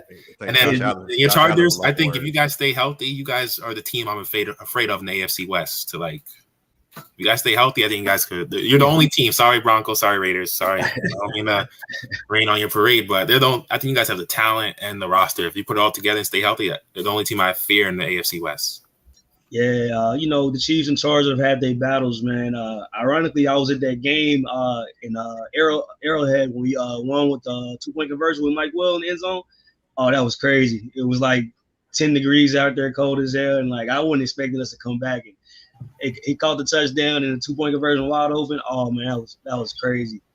It was banana. And like, man, Arrowhead is loud. Like I agree, it's loud. If you can't hear we right next to each other, you can't hear nothing. So I know the players can't hear nothing either. Yeah, I think Mahomes has to wear like earplugs to like try to decrease the noise so he doesn't like blow his eardrums out because he has to hear the play calls. I'm just like, damn, that's crazy. The decibels. I think there was some ESPN video stat they did on that. I forgot what it was, but it was insane. So I was like, damn, that's crazy. Yeah, and then what would you say for Staley if they have another disappointing season? Is he the head coach next season? Going into next season? He's going. Go on, peace, deuces. That's killing more. That's killing more. And I like Brandon. He's a cool guy, and I like Anthony Lynn too. He's a real cool guy too. But man, I want to win, man. I want to win one championship. I want to see one championship. One, man. I'm a Lakers fan. I haven't seen quite a few, so I gotta have football to win one, man. Yeah, y'all have too much talent to continue to be disappointed. Too much talent. And that's what hurts me. And I hate having to defend myself in arguments. Nah, y'all good, man. Let's hope y'all stay healthy this year. I'm praying. Ray, let me ask you this, man, because I'm somebody that did with yourself have the Chiefs, the Chargers over the Chiefs last season. And I think that can kind of be the same thing this season. I think the Chiefs, it's a chance the Chiefs can go down. And I think it's a possibility, if healthy, the Chargers can come up. And I think that's based on solely the season that Justin Herbert has. So I think that if Justin Herbert has more yards than Patrick Mahomes, then I think the Chargers will be number one. You agree with me or disagree? Do you think that Justin Herbert can average more yards or get more yards than Patrick Mahomes next season? I agree. I think he can, especially in the new offense. But more importantly, if you look at all the games, there's no reason why we should have lost any of those games, if we're being honest. Like, we literally was on their head every single time. But obviously, Andy Reid is a hell of a coach. So, coaching definitely goes to him over any coach we've had in a while. But there's just no reason. Like, we just let our foot off the pedal each time, and it just missed tackles. Like, some of the missed tackles, they don't even make sense. Like, literally, it's 4 or 5 guys around Travis Kelce. This guy, he's a big dude, but come on, man. Like, it's just killing me. And, like, Kelce, it's funny. That game that the same game Kelce went off at the last minute, like, Derwin locked him up, like, the whole game. And then Derwin went out, like, with his shoulder injury, something like that. And then next thing you know, he had, like, 160 yards. And, like, before that, I think he had, like, 3 targets, 1 catch for, like, 10 yards. Like, Derwin had that on lockdown. But, like, as soon as Derwin go out, because he's the quarterback of our defense, obviously. And then we dealt with a bunch of injuries, so we got a bunch of new guys just thrown in there. And they probably don't know the pressure like that, especially out there in Arrowhead. It's loud.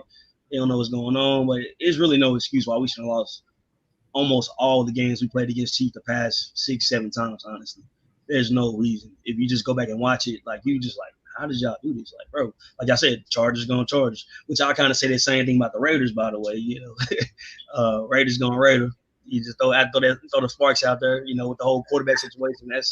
I got rid of one bad quarterback and went brought another bad quarterback. I don't know, That's what made that game a couple of years ago so good. Both teams wanted to lose so bad, and they just couldn't figure it out. That's what made that game so classic. It was like, we'll win. Y'all could just tied and both made the playoffs. I don't know what he was doing, dude. Like, I don't know. Like they lost. But honestly, we didn't deserve to go to playoffs that year. Like, we weren't ready. Like, coaching wise, we got embarrassed. So we would have said what happened to us this year or this past year. That probably would happen again if we went to playoffs that year. So, but this year I'm expecting big things. They got to come with it. We got too much talent. We didn't invest all this money into Herbert. So, Keenan might be done after a few seasons unless he take another pay cut. So, I mean, I think Keenan deserves a ring. A few other guys deserve. DJ, he deserves a ring. So, you done paid all these guys, man. We ain't got enough money to give some other players in. So we got to make it happen. We got a short window spin. So we got to make it happen. Do you see Justin Herbert MVP season loading? Oh, yeah, for sure. I mean, come on now. Come on, man. And then you add gosh. Mahomes might have something to say. He's like, I'm trying to get back to back. It's going to be crazy. It's going to be scary for these DBs out here, man. Okay. I like the energy. I like the confidence. Okay. I just want to see if you were going to say if you were going to win MVP. I can see it for sure. I can see breaking the title. I mean, I ain't going to say breaking the passing record, but he got the most passing yards in the MVP. I can see that for sure. Right. Any other questions? Yeah, I think he had a question. And now I'm going to go out to him. I was just going to say, you think Eckler's gone? I know it's not necessarily this. You think it's the last season on the Chargers, though? Man, probably so. I hate to say it, unless they can just come up with some kind of. I think maybe if we win a Super Bowl and they might can give him some kind of another friendly, 2-year deal. But he's gonna be gone. But at the same time, he's not gonna get the money anywhere. Like, I get it, but like, you got all these other running backs taking huge pay cuts. You don't really have too much leverage. I hate to say it, and I get his frustration, man. He came in undrafted and been working his ass off with us, man. He deserves the money, but man. The owners and stuff, they blackballing these running backs. They just shuffle them, So I hate it for him, but he's probably going. He's probably going to go more than likely. I just had a quick question just to see if you're not a biased Chargers fan. Mahomes is the best quarterback in the league. What's the distance between him and everybody else? Do you think Herbert could catch him one day, or I just want to see your thoughts on that? If we're being honest, nothing against Mahomes, but man, Mahomes is great, don't get me wrong, but having Andy Reid with him makes him like that much better. You gotta think Andy Reid. Look what he did with Donovan McNabb. Look what he did with Alex Smith. Like he just a with her. We just being real. Like it's kind of like the Tim Duncan going to the Spurs, being drafted to the Spurs. He fell in the Tim Duncan's the greatest power forward of all time. It's not the. I think he would have been great anywhere. He might not have won the championship. I see what you're saying. Okay, I like football, but basketball is my main thing. Yeah, we're not gonna disrespect the hard way. All right, we got MVP 5-time. Let's get back to football. Yeah, that's a whole episode from that topic. A whole nother topic for a whole nother day. Yeah, come on, man. But that definitely helps a lot, man. So it's not too much you can do with that, man. Because even if like he lacks in any area on the field, like he gonna make it happen. And I feel like, man, I don't know, man. I don't want to say like I'm hating on him, but like just following with Andy Reid, that helped him a lot, man. Not saying that he wouldn't be great anywhere else, but like he would definitely want to be as talked about as he is right now if he was on another team.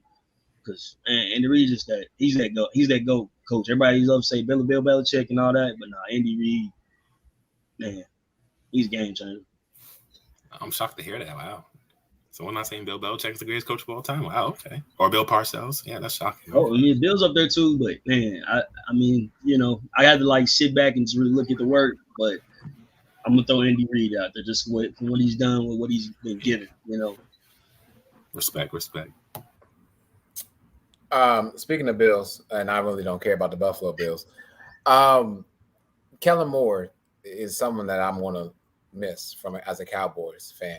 As a great offensive coordinator, what he was able to do with the Cowboys last season with a not so good wide receiver core. If we're going to be honest about this, Noah Brown was our third wide receiver. He's like the fifth wide receiver for the Texans, and name me the other four wide receivers better than him on the Texans. It's trash.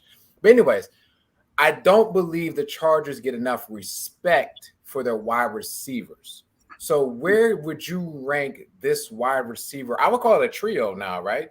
And if you want to throw on the halfback too, that's fine. But where do you kind of rank your wide receivers trio against the rest of the league? Because a lot of people don't hear enough about how good you guys are. I think we really just kind of talk about Mahomes and the rest. So go ahead.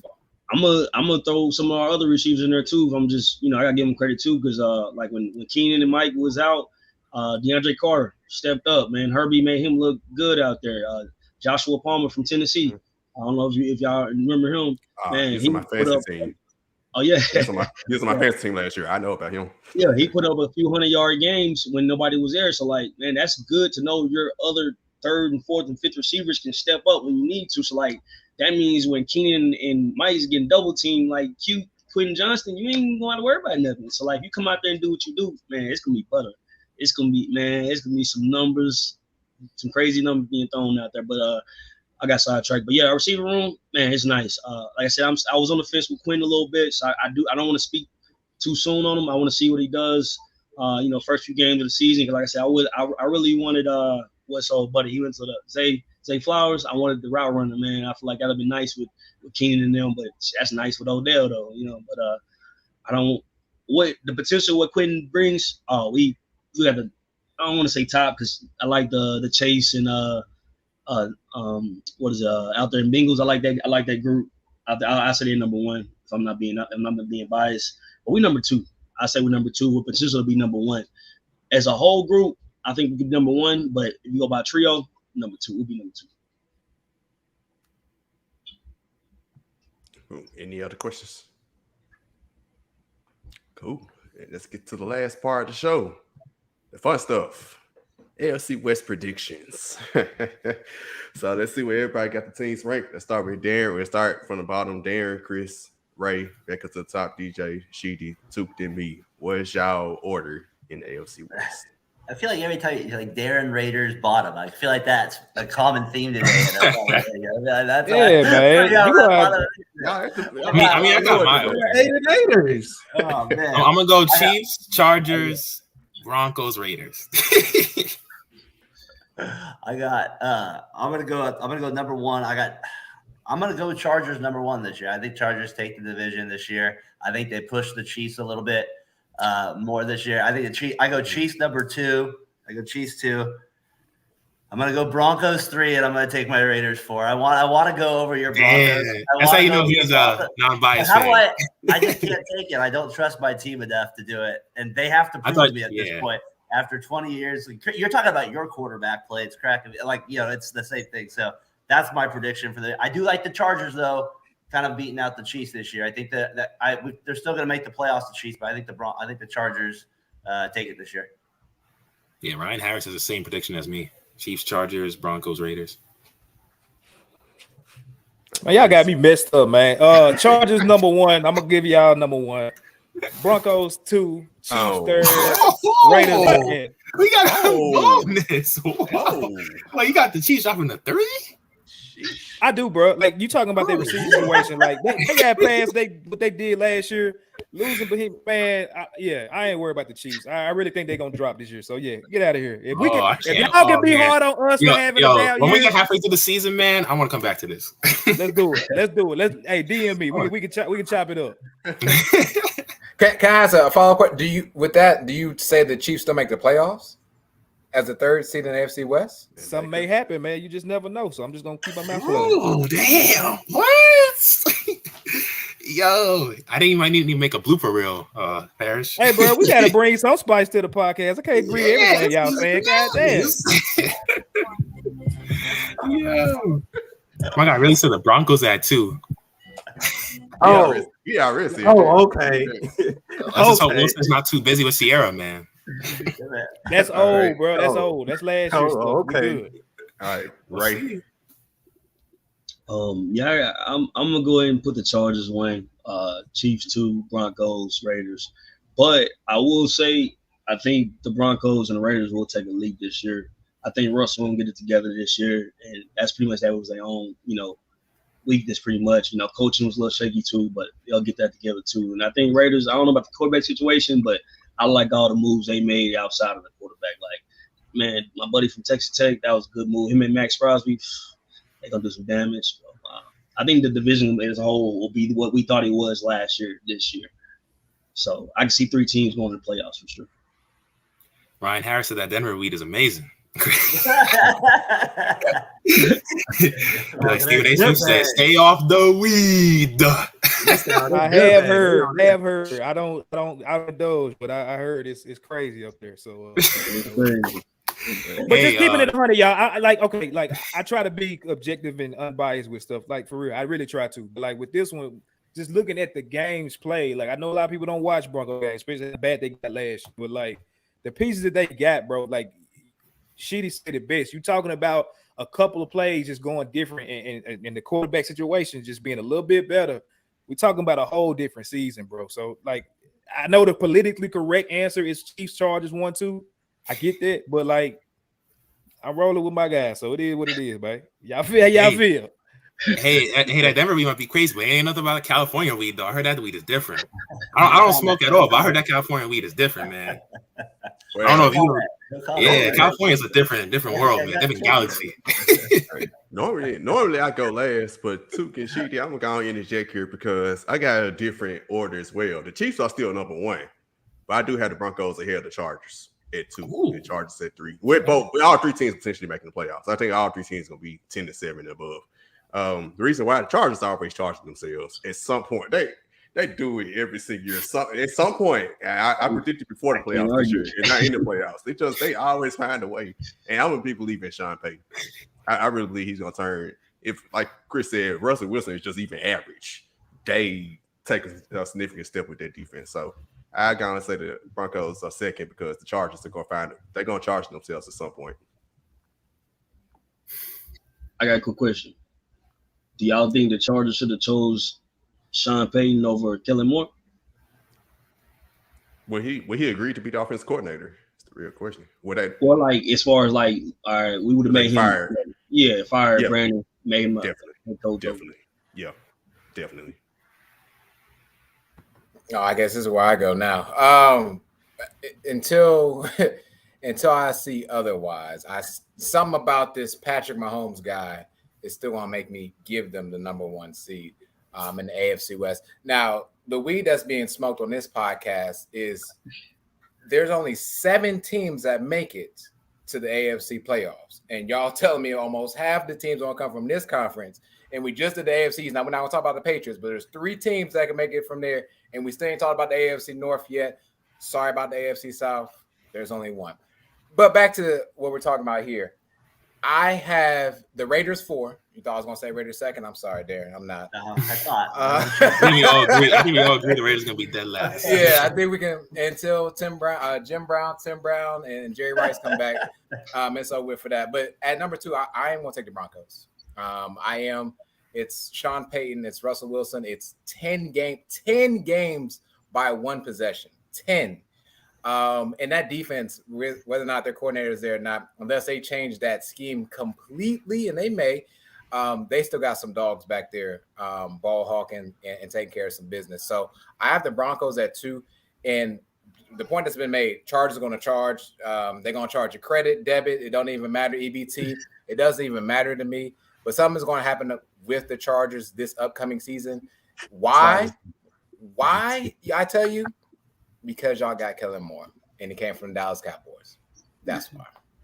He's going to put up all the yards, but y'all going to have to play to get all those yards. You'll see what I'm saying this season. Trust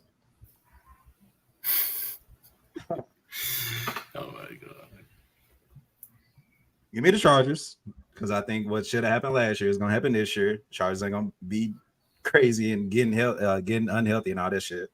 Give me the Chiefs, because I ain't going to disrespect the GOAT that he is, and those will be the only 2 teams in the playoffs. Give me the Raiders. Give me the Broncos. Have you not heard this song before? It's personal. It's personal. I know. It's done. He is done. And I know I want the Raiders. I said the Raiders gonna get a top 5 pick, which they probably will. I'll be right there with him riding. Like, see what you said.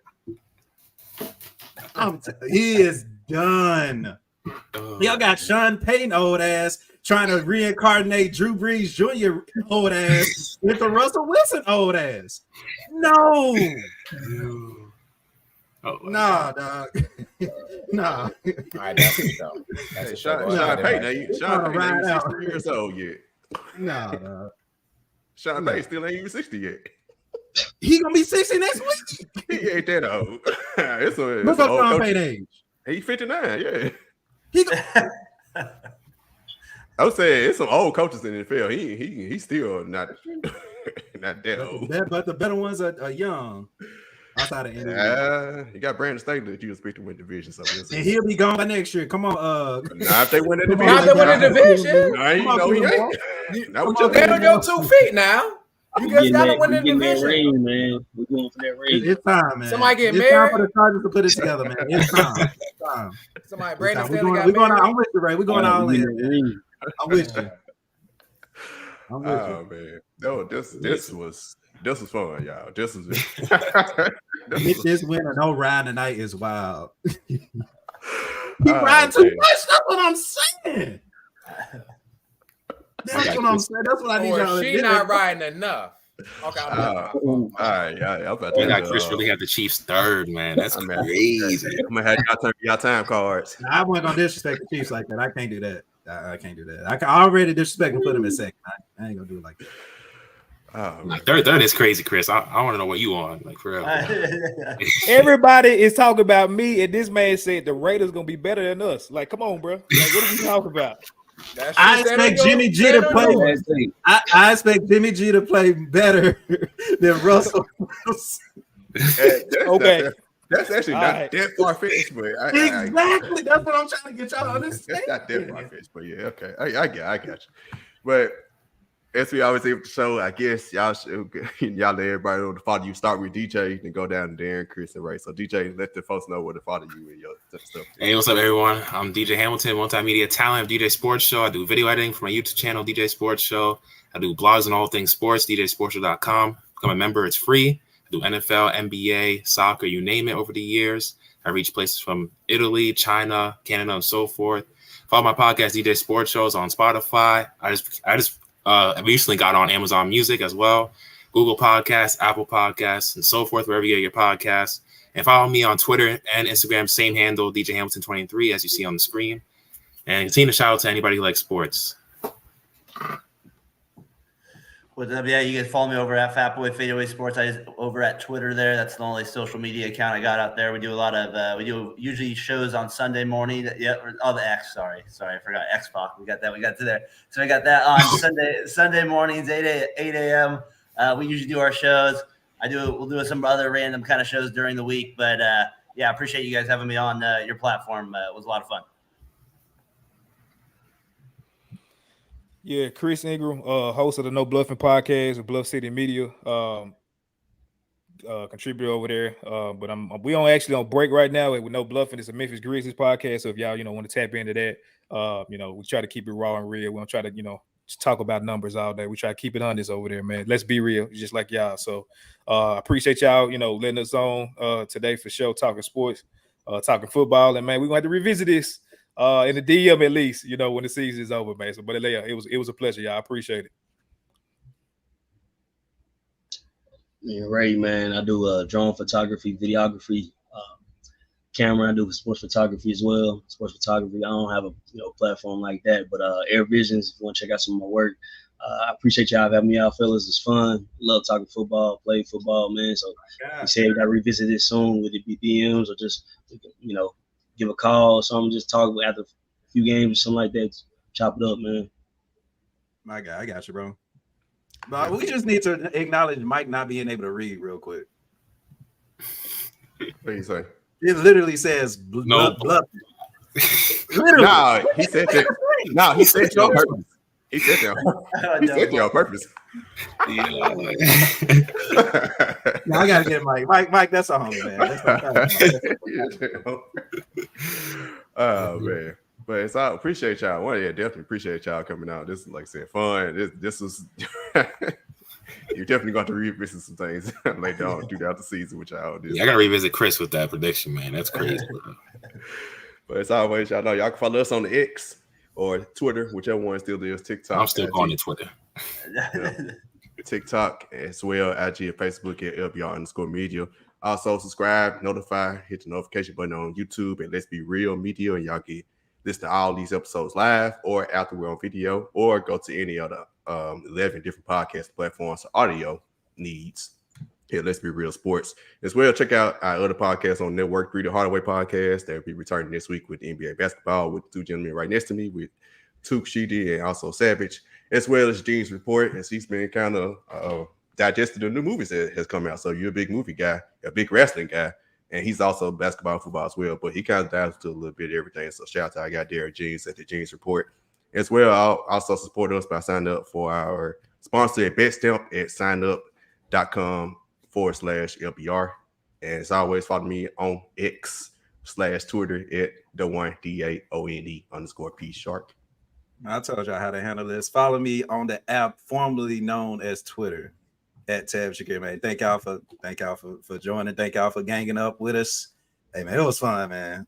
We cracked jokes. It was fun, man. We appreciate y'all for real. It was fun. Yeah, it was fun. I'm just leave it at that. AFC West is going to be something crazy, and it's really shitty. And I'm just going to leave it at that. And also our other two members who were missing today, follow them at _Scott Lido at the Art of Trevor. And till next time, peace.